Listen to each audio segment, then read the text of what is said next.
Welcome to NP Certification Q&A, presented by Fitzgerald Health Education Associates. This podcast is for NP students studying to pass their NP certification exam. Getting to the correct test answers means breaking down the exam questions themselves. Expert Fitzgerald faculty clinicians share their knowledge and experience to help you dissect the anatomy of a test question so you can better understand how to arrive at the correct test answer. So, if you're ready, let's jump right in.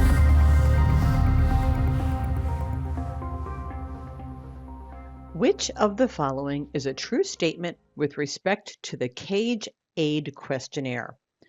Obviously, very simple, straightforward question, and every once in a blue moon, that does happen on your boards. It is the exception rather than the rule, but for sure, there is the occasional question that is very straightforward and just wants to ensure that you have a familiarity with some of the things that are very important in what we do in the day-to-day, and this is one of them. The CAGE-AID questionnaire, it's been around for a very long time, very easy to administer at any office visit.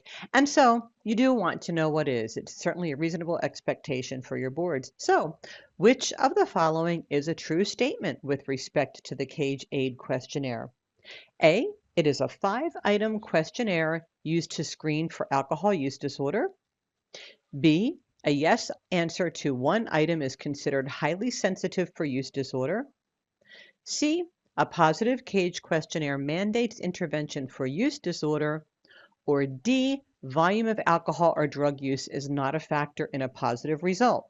This is one of those questions that sometimes at a glance it can seem so easy, and then you start to think about it and think, wait, oh, what exactly is it about that questionnaire?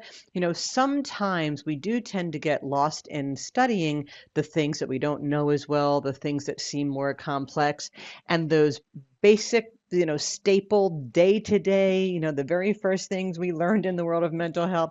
Sometimes we don't spend as much time studying them, and if it happens that you haven't used it very much in your clinical experience, well, maybe you do have to stop and think about it for a moment. So let's look at the correct answer, and then we'll take a few minutes to talk about it. Again, a very straightforward question. I mean, this really is assessment because the CAGE-AID is an assessment tool, and D is the correct answer.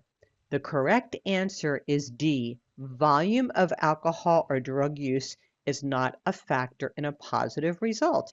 And that might not necessarily be the first thing that occurs to you about the CAGE-AID questionnaire, but it is an important concept in assessing use disorder.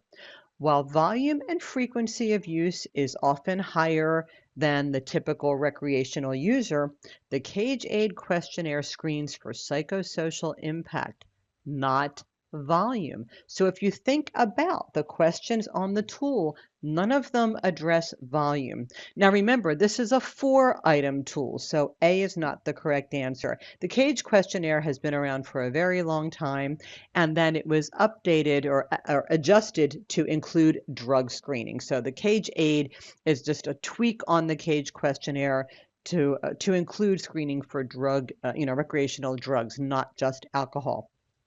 But it is a 4-item tool. C, A, G, E are the 4 cues in the mnemonic. C, do you feel the need to cut down? A, do you feel angry when people criticize your drinking or your use disorder, or not your disorder, but your use? G, do you feel guilty about your use? And E, do you need an eye opener in the morning? So it's the mnemonic for 4 items updated to include other recreational substances, not just alcohol. And while one answer may warrant discussion with the patient, the sensitivity and specificity testing that's reported is based on 2 responsive. So we can't accept B as a true statement here, because to utilize the reported sensitivity and specificity statistics, which I believe are in the neighborhood of 93% sensitivity and over 70% specificity for a use disorder, if there are yes answers to any 2 of the items. So A is not a true statement and B is not a true statement. And C is also not a true statement. This is a screening tool. You don't collect your answers to the CAGE questionnaire and say, okay, treatment is mandated.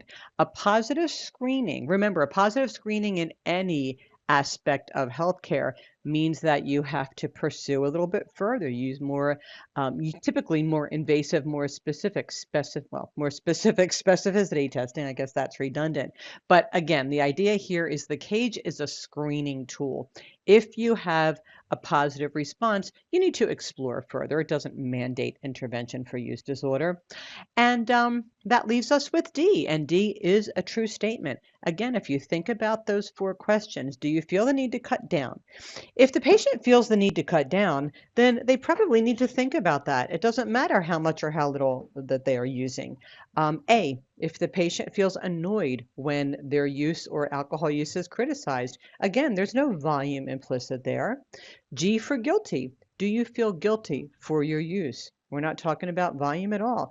If someone drinks 2 drinks on a Friday night and feels guilty about it, they probably need to think about why they feel guilty. Of course, it doesn't immediately mean there's a use disorder, but volume notwithstanding, you have to wonder why someone continues to do something they feel guilty about.